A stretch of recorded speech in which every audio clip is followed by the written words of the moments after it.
What's up, everybody? Welcome back to another Monster Hunter Now video with me, your boy, Jurassic Puppy.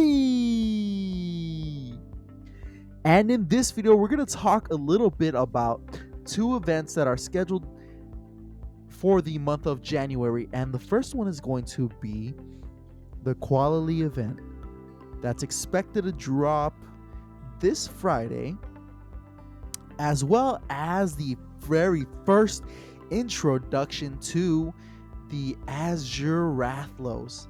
Man, let me tell you what, we almost got the trifecta going here, right? We just need the silver Rathlos and the golden Rathian, and that's all that's left for this subspecies. I kind of feel like those are probably going to be like a raid type situation instead of finding them out in the wild, but we'll just have to see. But again, Qualily's event's going to be from January 12th at 5 p.m. through January 18th at midnight. And with the event, we're expecting the usual but the goodies that are very everybody's looking forward to, everybody's deprived of. And that's going to be the Carpenter Bugs, which is a plus, of course. And then the Monster Bone Plus, which is a plus. And the Dragonite Orb, which is a plus. And I think even Earth Crystals too, if I'm not mistaken. But just keep in mind that you do have to be a Hunter rank 11 in order to participate in this event.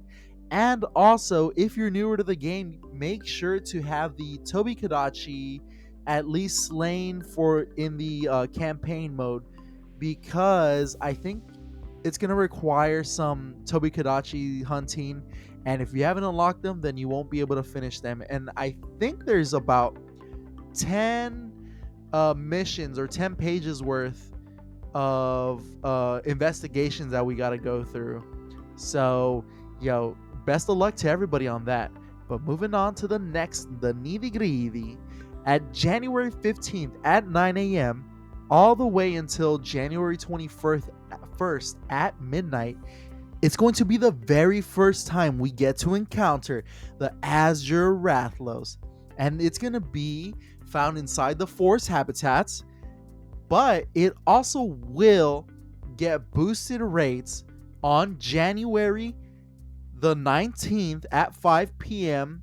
through January 21st at midnight. So guys, get out there, go hunt, and I love this change, and I will tell you why at the end of this video. But guys, if you like what you see so far, please feel free to leave a like, comment down below, share this video, and consider subscribing. I would greatly appreciate all the support. But before we move on to the expected weaknesses for the Azure Rathlos, keep in mind that they will have a sale going on starting January 12th at midnight, and it should have some potions, special carving tools, some gems, some paintballs, all kind of like the basic stuff, but we'll just see how much they cost. Jesus. But some of the expected weaknesses for the Azure Rathlos, and this is just me kind of going off of Monster Hunter World, is of course going to be the dragon element. Now, currently in Monster Hunter Now, the only weapon with that, it would be the pink Rathian bow. Now, I'm a little mixed in opinion because I'm trying to figure out what would be better, the black Diablos bow or the pink Rathian bow for this thing. And hey, if you already have them built up, good on you, and y'all better listen to Commander. Come on! Back in position, now! Aim!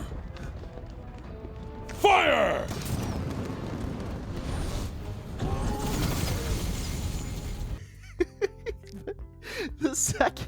The second element that's expected to be for the Azure Rathlos is going to be ice, which is really cool, a little different from its relatives, and something that I'm not complaining about because I got my dual blades built up for certain things like this, and if I can easily take down a black Diablos on my own, then hopefully this is going to be next to nothing. It's going to be an easy breeze, hopefully. Some moves that I'm kind of expecting it to have is maybe something like a flying midair and kind of like swooping down on you a couple times with its feet, kind of like retracting itself, going back up and trying for another hit maybe.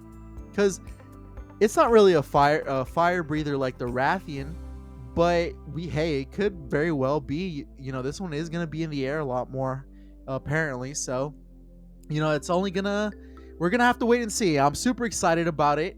And the last thing I wanted to talk about was the nice change that they did when it comes to the highlight hours or events, at least for this event. Maybe from here on out, I know I don't have any like reach, or I don't have an audience for like some sort of change, but it seems like enough players were complaining about the short amount of times that they had for the weekend events.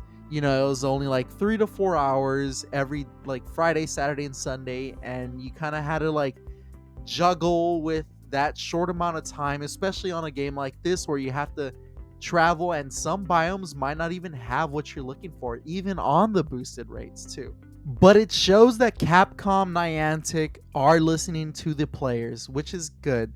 You can tell that they at least care enough to the point where they're listening to people's concerns and kind of sort of realistic expectations of like what's available or capable to do in a game.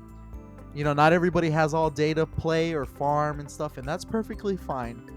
But people can appreciate that at least there's some sort of change going on, and you can tell that they're looking for like the longevity of the game, kind of maybe like a 3 to 5 year time span, maybe even more than that. We'll just have to wait and see. And I'm in it for the ride, honestly, all the way till the end. One last thing, it's kind of been bugging me, but how do you pronounce it? Azure or Azure? I when I say Azure, it feels kind of funny, but also when I say Azure Rathlos, I feel like I have like my pinky up and I'm sipping some tea with a monocle on or something. Azure Rathlos. But anyway, thanks so much for watching. I appreciate all the support. Again, feel free to leave a like, comment down below. Feel free to subscribe. I'll see you guys on the next one. Thank you so much and happy hunting. I wish you all the best. Bye-bye.